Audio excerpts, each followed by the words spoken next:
Hi, my name is Mike Kuzan, and I like to explore music through the latest noise. This interview is with Micah Nelson, who I got to chat with a day prior to the release of his latest album, Window Rock. Mike had recently come off a tour with Neil Young and The Promise of the Real, and when he's not doing his solo thing or rocking out with Uncle Neil, you can catch him creating weird shit and performing with his dad, Willie, and their family band. In this interview, Micah talks about his passions, the tour with Neil Young, creating art, and the connection between music and life. A lot of good stuff. Take it away, Kuz from the past. You have a new album coming out on Friday called Window Rock. This is coming off of your tour with Neil Young and Promise of the Real a couple weeks ago in Europe, as well as beginning your tour with the Claypool, Lennon, Delirium, and the Flaming Lips. It's a pretty exciting time, I'd imagine.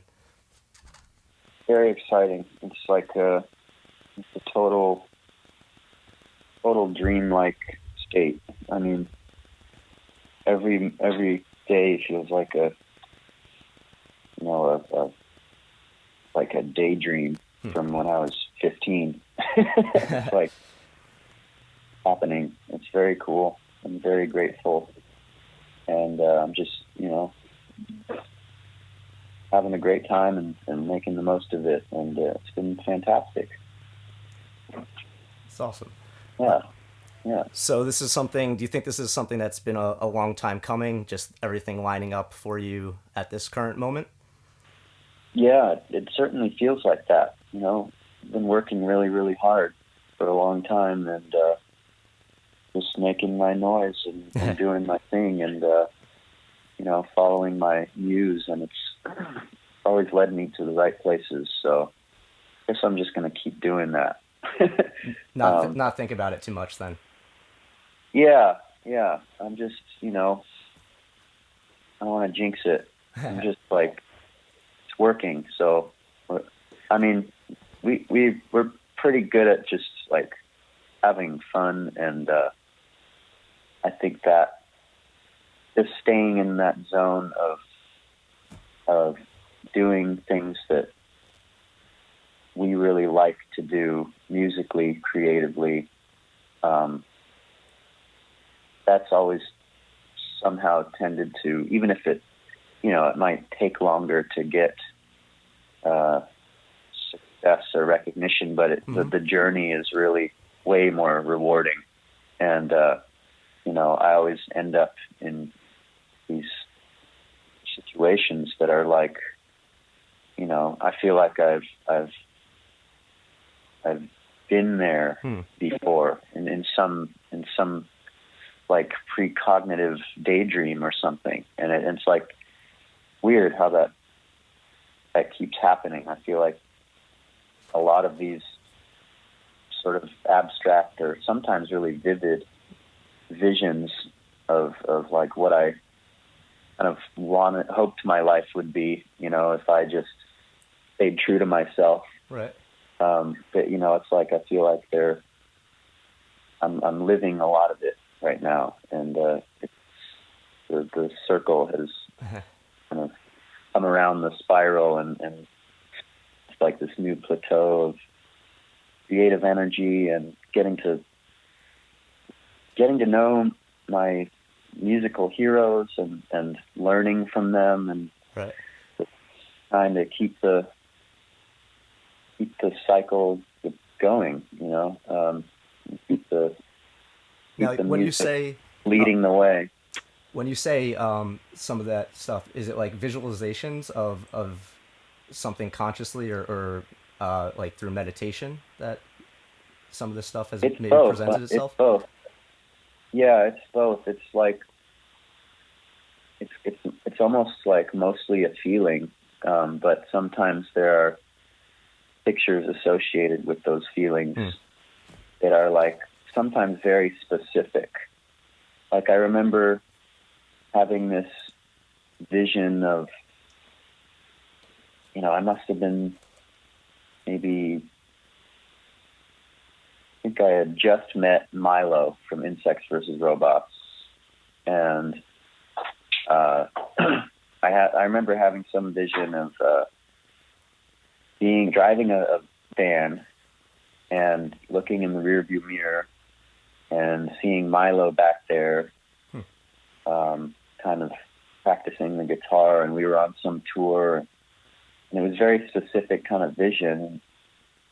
And then, 9 years later or something, wow, that exact thing, like the exact thing, I had a van, a yellow van that I put solar panels on the roof, and I like turned it into, like, I basically lived in this van for a year and made a record in there. And cool. But we drove to Austin once on this tour, and it was like me and Milo and some friends, and we had this side project.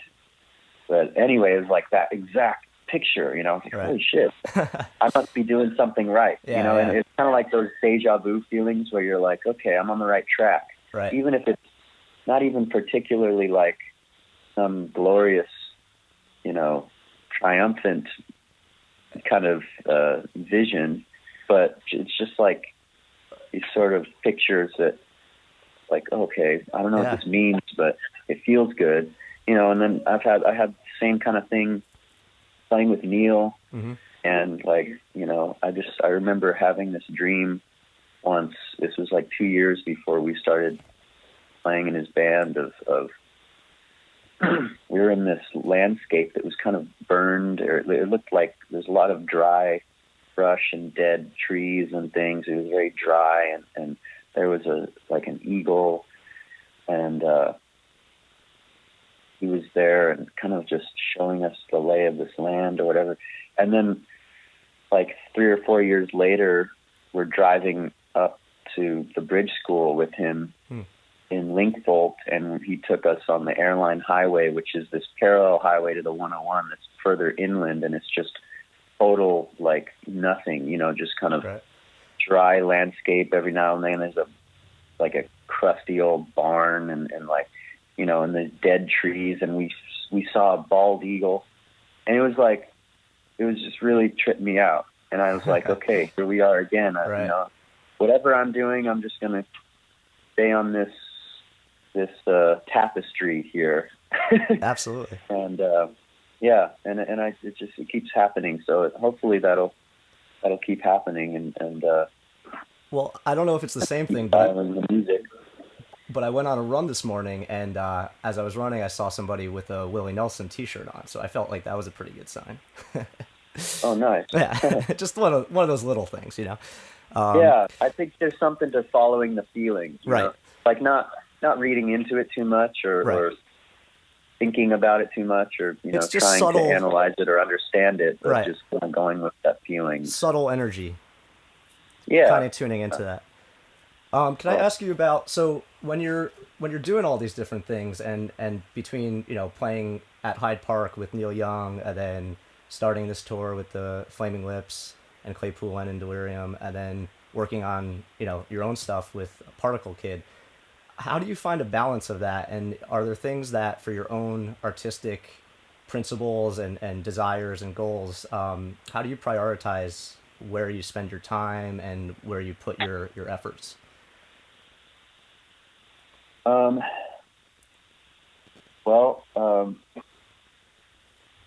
do I prioritize it? Or is it just what's in front of you? Well, yeah, I mean, I guess we all kind of have to work with what's right in front of us the best we can, and, try to stay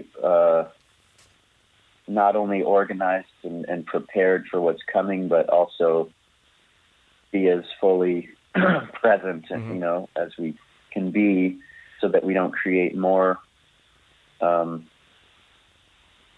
things to deal with in the future that get in the way of the future present moments and things like that. Honestly, my wife Alex is like fucking amazing. I mean, she's like so organized, and I wouldn't be able to do all this stuff without her at all. Right. Like, she just keeps everything so, like, she thinks of things that I don't think of, and I remember things that she forgets too. But I mean, she's been tour managing this whole Flaming Lips tour for us, and she does the visuals for the show, and she does the merch, and she keeps it all together so well, and like advancing things, and just, you know, making sure that we have a place to stay, and just stuff that, you know, I don't have time to do. You know, all those little things, she just picks up the pieces so well, and so that I can focus on all the other stuff that I do well. And it's really a blessing to have a partner like that. Right. And so that, you know, I can mainly focus on making great music and producing good art. Right. And something we recently learned transcendental meditation from the David Lynch Foundation. Right. I did the same. Doing that. Very cool. Yeah. Oh, cool. Yeah, about 3 months ago. Do that as often as possible. And that's been really helpful. We've been enjoying that. Just having the rest, you know, like making rest a daily activity so that we kind of get a little reboot and we have more bandwidth for all the other stuff that comes our way and then we have to deal with throughout the day and stay on top of. That's very helpful as just a kind of a simple. Very simple. I saw all that. A recent Tom York interview with Zane Lowe, and he talked about the same thing, just rest. And he said, like, even just like taking a nap, you know, it's like, it's okay. Like you can give yourself that time to kind of disconnect from it all. And it helps you, you know, kind of get your priorities straight and allows yourself to be present when those things do arrive. Yes. And to be less fazed by the inevitable chaos that will arise. Right. As it doesn't always go as you project or think. Yeah. Yeah. So it's a constant, you know, we're constantly working all the time, honestly, in order to make this all sort of seamlessly happen. But it's very rewarding and it's totally worth it. And yeah, like you just said, having time to rest in between makes all of it easier to manage. Very cool. So let's talk about the album. When did these songs first start popping up? How long have you been working towards this release of Window Rock? Well, some of the songs on the record I wrote like 10 years ago, maybe. Wow. And like Hollows, I did a recording of that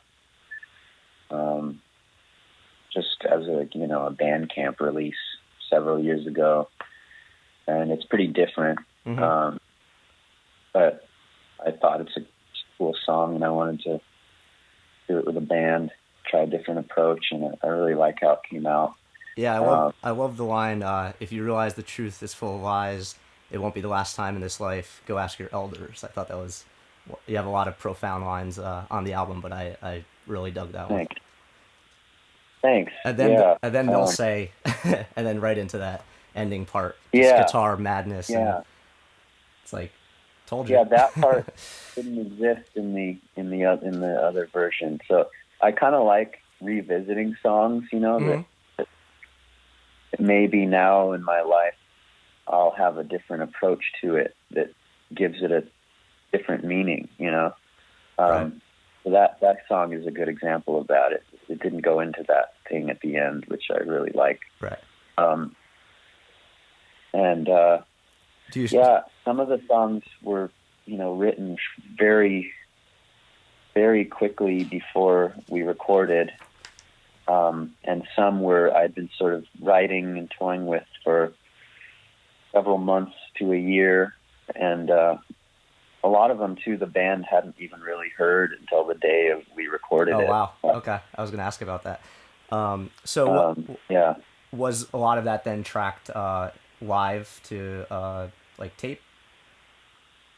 Oh, yeah. We had the whole record is pretty live. We did we did about 14 songs in 4.5 days, and we would just go in and we would track to the 2-inch 24-track machine, MCI machine, but we just used 16 tracks, and we do like 3 takes, and we'd listen back, and as we listened back, we'd be dumping it into Pro Tools at high res at 96K, so we didn't lose a generation of the playback, and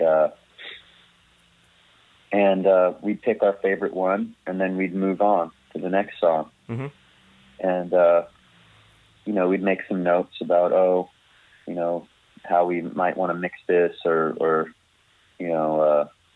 maybe there was like a major fuck up here, or maybe the ending of this take was better than the ending of that take, and we can maybe try to splice them together, right. Things like that. But kind of working how we work with Neil mostly, where like sometimes we won't even know that we're recording. We're just like we're literally learning the song, right? Like he's showing us the song, and that's the take that ends up on the record. That's so awesome. I love that. And yeah, I really like that. I've grown to like that a lot, because the happy accidents that happen are so great, and they're so memorable, and it gives just like there's something about the human flaws right. that are so relatable and make something more just endearing or something, and exciting, to hear that moment Absolutely. happening. Right. And so we wanted, I wanted to make a record like that and just see what would happen with Jeff and Tony. And, before I'd always kind of been painting in the studio and having all my friends play on different things and just trying everything. And, that's really fun. But I over time, I guess I both gained confidence with my playing and songwriting, and also just the desire for more space in the music, right? That I wanted to take a more minimalist approach to it, and just kind of really be more, instead of trying every idea, just being like, does it really need that on there? And right. being more minimal about things, and trying to make more out of less, so that there was always, space, being the fourth band member involved.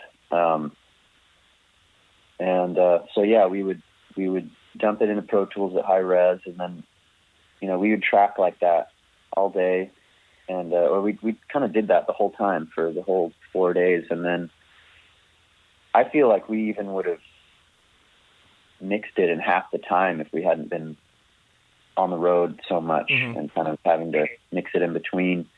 But we didn't do that many overdubs, at least compared to the records I'd done before, because we were really trying to also represent what we sounded like live. Like we were, we want it to sound great, and we can embellish things here and there, but we didn't want to just layer a bunch of stuff that we couldn't reproduce live. Right.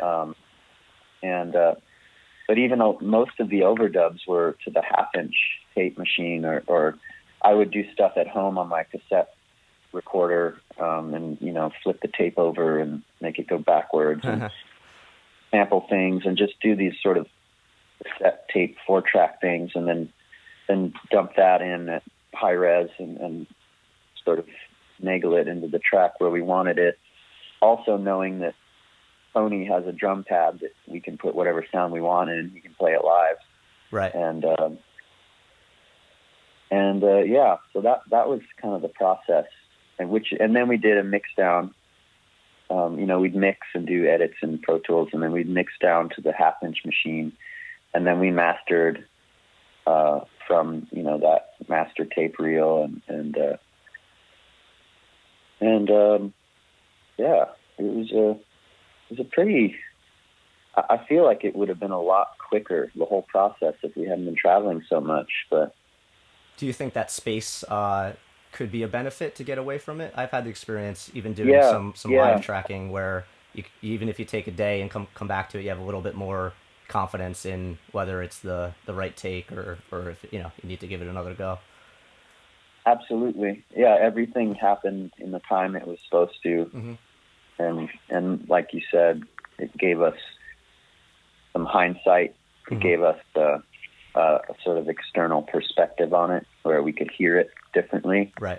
And but I still feel like, we didn't we stuck to the original vision of trying to capture us and not make it too perfect sounding, you know, Yep. not too, at least not too produced. We didn't really want to produce the shit out of it or whatever. Totally. Just and now that you're playing live on tour, how has that translated for the live performance? It's pretty direct representation. I saw you guys at Webster Hall, and that was an awesome show, and felt like probably had heard some of these songs that now I hear the studio version, and they're just raw and a lot of opportunity to rip some solos and all that good stuff.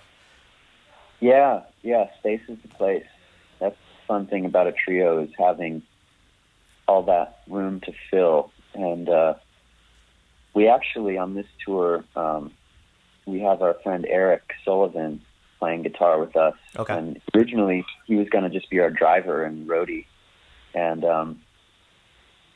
we were like, wait a second, Eric is a fucking amazing guitar player. And we had me and Jeff and Eric had a band years ago called Walians, where I played drums and Eric sang and played guitar.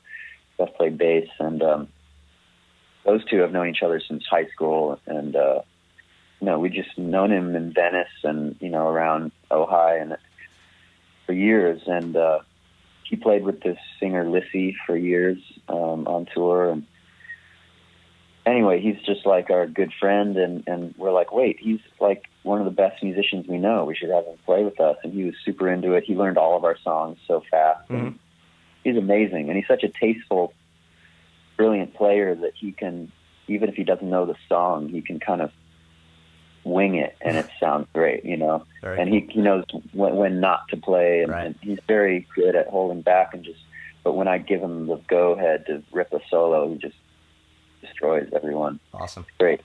So we have him out here, and it's been a perfect way to round out our sound, Mm-hmm. Because it's not overbearing at all. It just really helps round it out, and it's just fun to have another guitar player too to interact with. Sure. Do you find that is a result of you playing with your brother in Promise of the Real? Just having that to and Neil, of course. Yeah, I mean, and it's also like, I'm an okay guitar player, but I don't really I've never thought of myself as a guitar player, Mm-hmm. honestly, or even like a musician, Right. It's just like, I'm kind of winging it. I'm learning. I'm getting better all the time. But Eric is a fucking musician, he is a guitarist. Right. I feel you. Yeah, and no, because I'm the same way. I do a lot of different things, and I play music, but I don't necessarily just quantify myself as that one thing. I think you get so many experiences just creating art and creating different things, and then how you interpret that and put it back into the music is a big part of it. Right. So it kind of, I feel like it makes the music just sound more professional or something. Mm-hmm. Like, it's like, he's just so good, and he knows how to lift me up too, though. Right. When we're playing, to where I can sound good because I have, a great, tasty, something else, some other thing to converse with underneath, or like even just a bed of rhythm mm-hmm. that I can play on top of,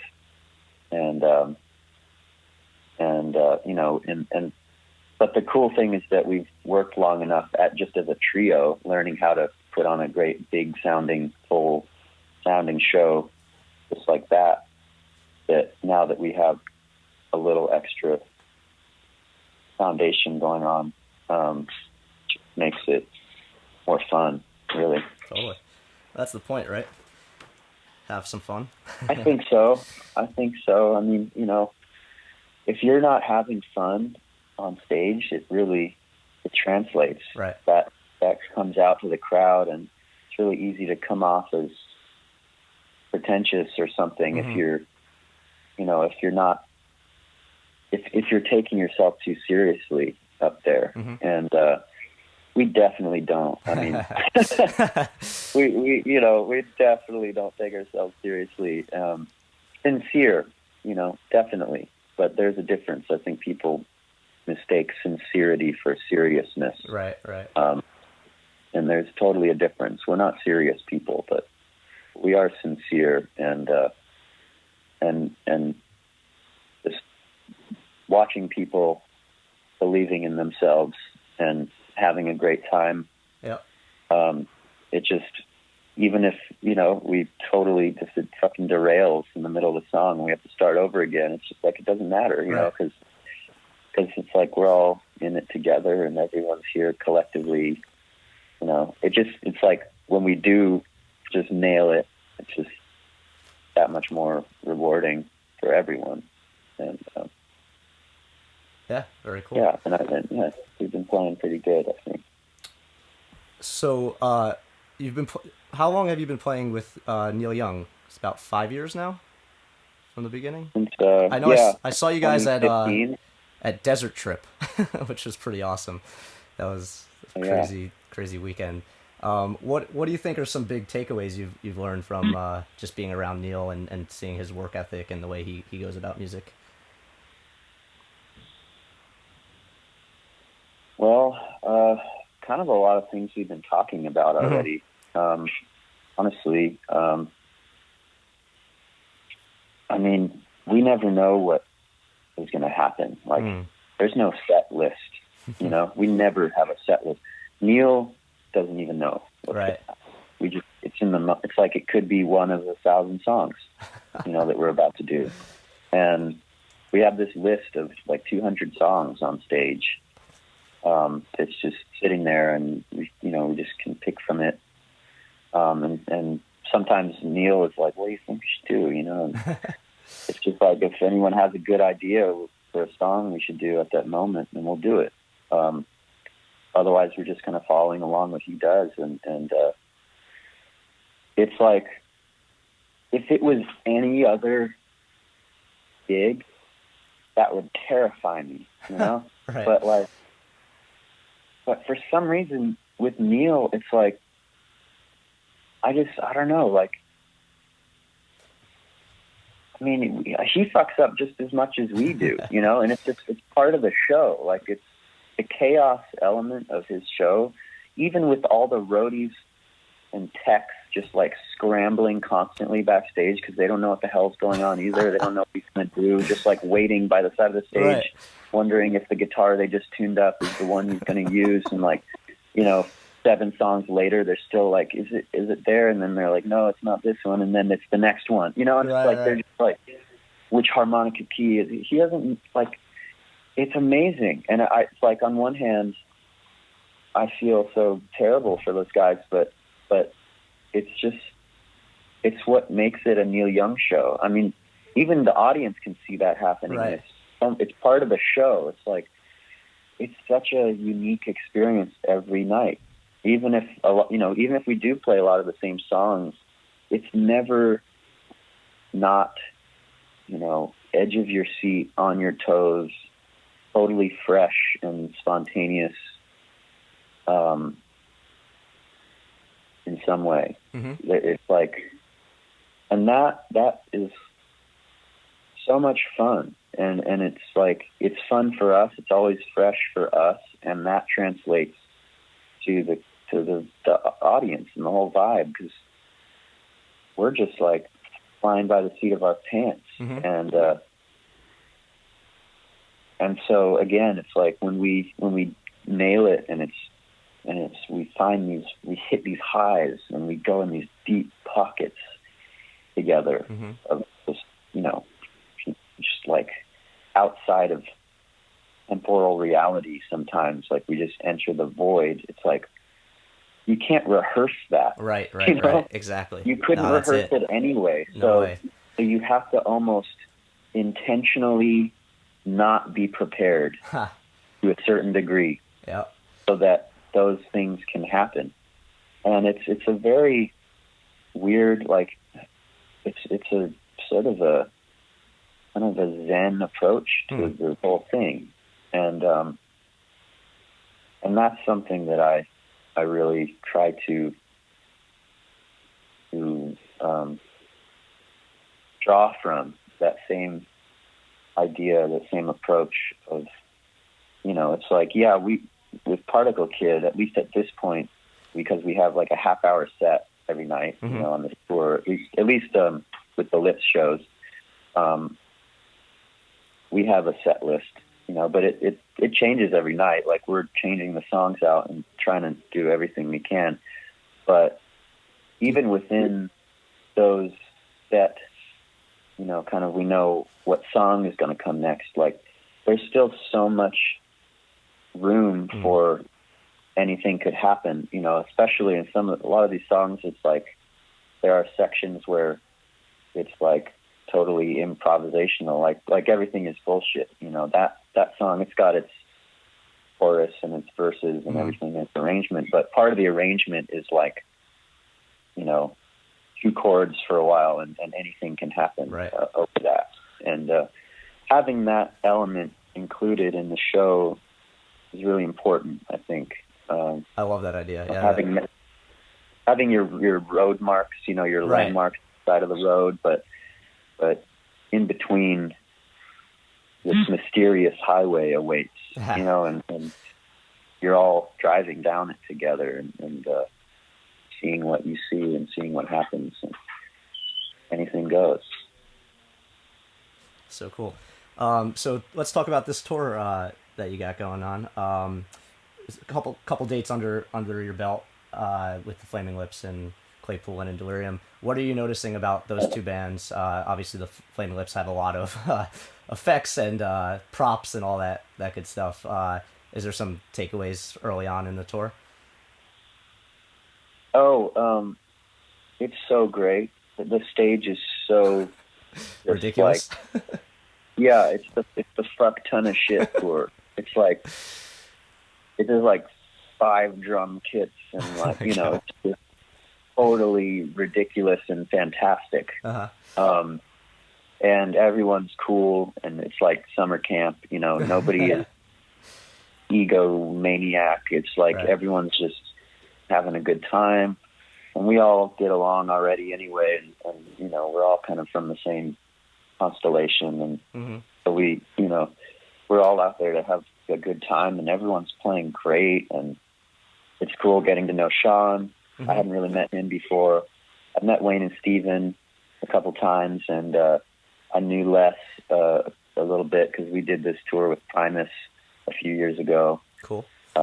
With our other band, Insects vs. Robots, and it was good to do. We did San Diego and Phoenix with just Particle Kid and Claypool, Lennon, which was great as kind of warm-up gigs for us. Right.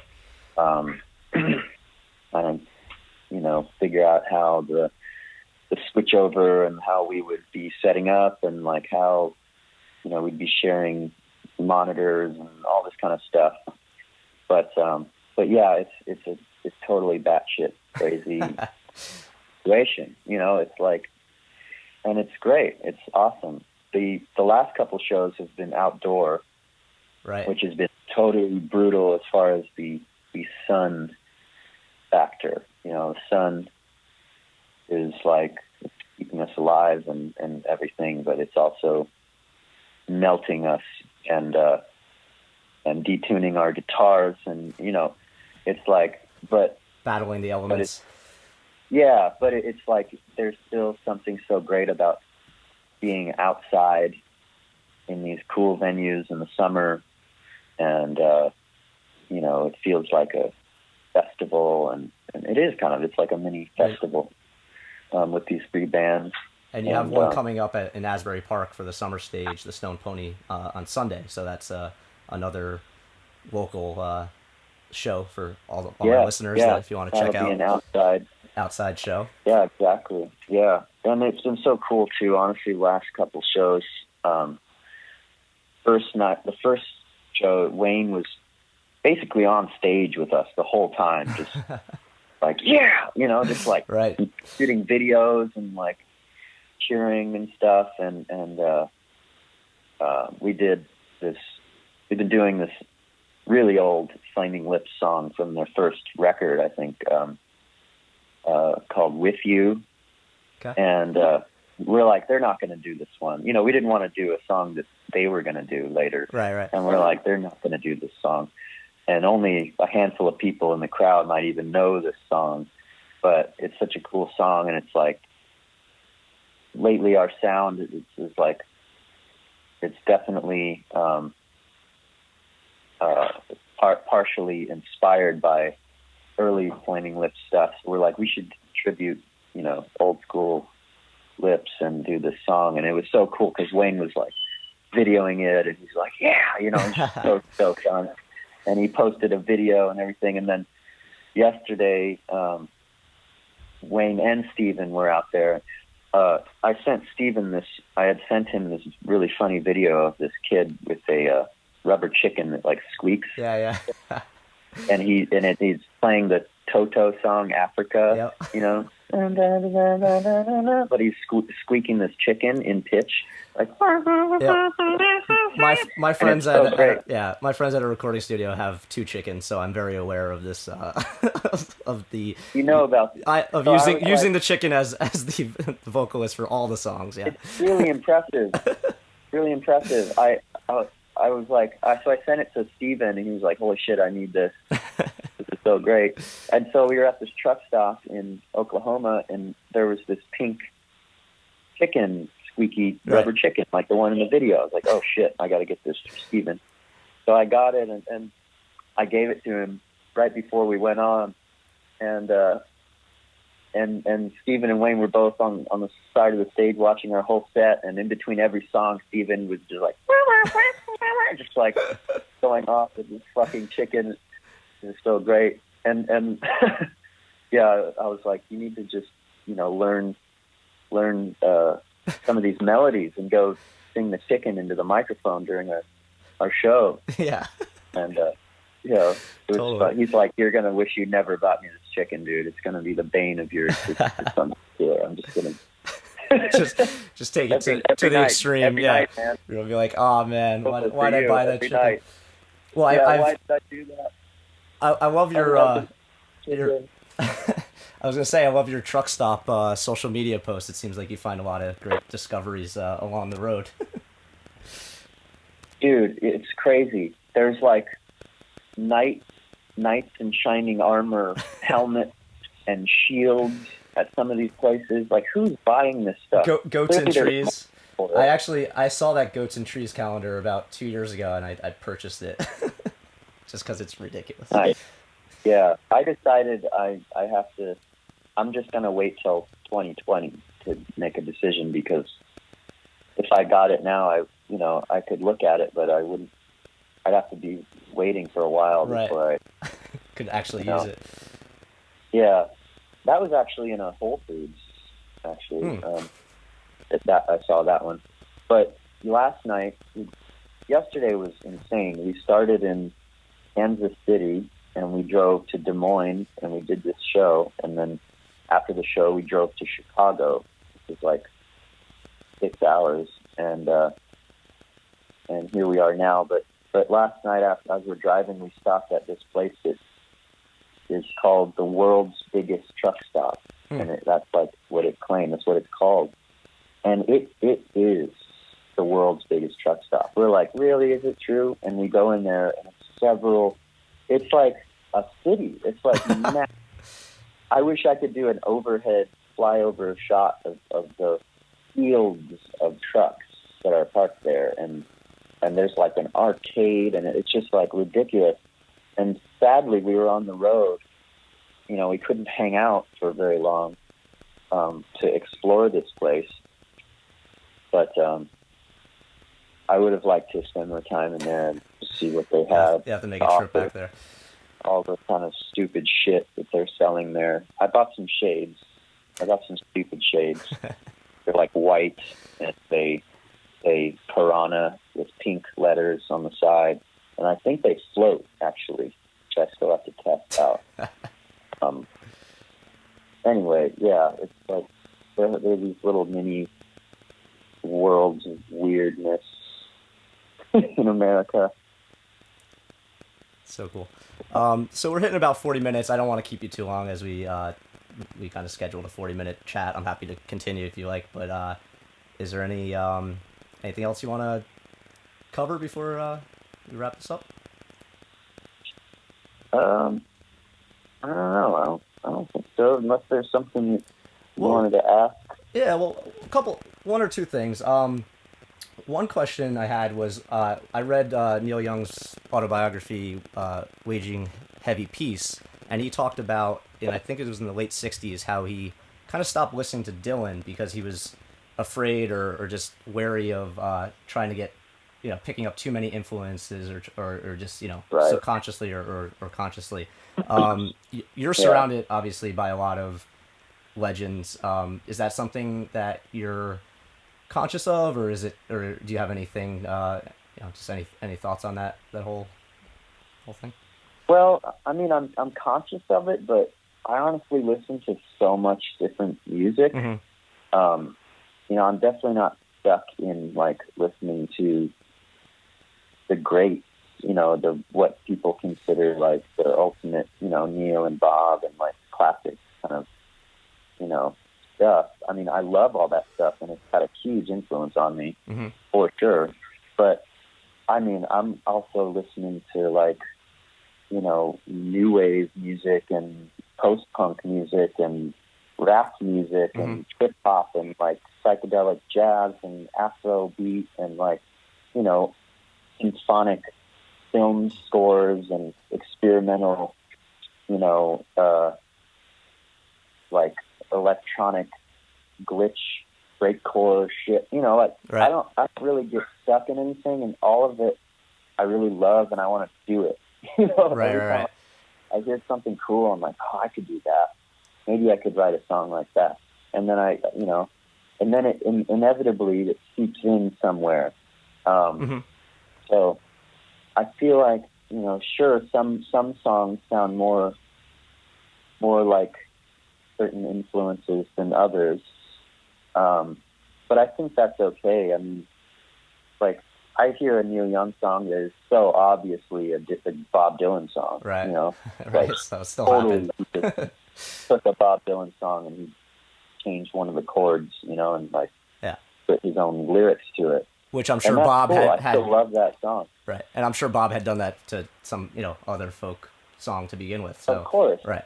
And Bob did it to a million songs. I mean, folk music is kind of traditionally like you pass down songs and you add verses and you switch the melody around slightly and, you give the twist and you make it your own. Mm-hmm. And that's how it's all been since the dawn of songs. And so I don't really think too much about that other than, all I think about is, if I heard this, would I be like, fuck yeah, that's cool. I like that. Mm-hmm. So just holding your own, I guess, judgment to the song is like the key there, right? It's like not trying to please anybody else with it, but if you're getting something out of it, then it's probably a good sign to follow it and continue to build it. Well, that's what all the greats did. Mm-hmm. So yeah, they all recognized that they're amalgamations of their influences too. Mm-hmm. But at the end of the day, they were all, Bob and Bowie and Neil and all these guys, David Byrne, like they're doing what they like. They're doing what they think is cool and what sounds good to them and what feels good. Mm-hmm. And that's how they became timeless. So yeah, it's like, and they're still, or Bowie, rest in peace, is not, mm-hmm. but, a lot of those just legends that we consider to be the greatest of all time are still doing it. I mean, my dad is out there still doing it and writing songs all the time. Right. I mean, he's a huge inspiration for me. He puts out like 3 records a year, and they're all amazing. And like, I don't know, it's like it never ends. And I think that's fantastic that, you know, there are examples out there of people that are doing their thing all the time, mm-hmm. and they just do what they love to do, and they've been able to make a life out of it, mm-hmm. and stay relevant after decades. Beautiful thing. Yeah, like everyone has their time in the ditch, but the ditch can be really great. You know, the ditch can be so inspiring. You know, way more interesting than top of the mountain. Huh. Both are maybe sources of inspiration, places to be. What's that? Sorry. I said both are sources of inspiration and places to travel to, right? It's not just one place. Yeah, totally. You could find it in the most unlikely place. Awesome. Well, thank you so much for taking time out to talk to me. It's just going to be a really big thing for our community.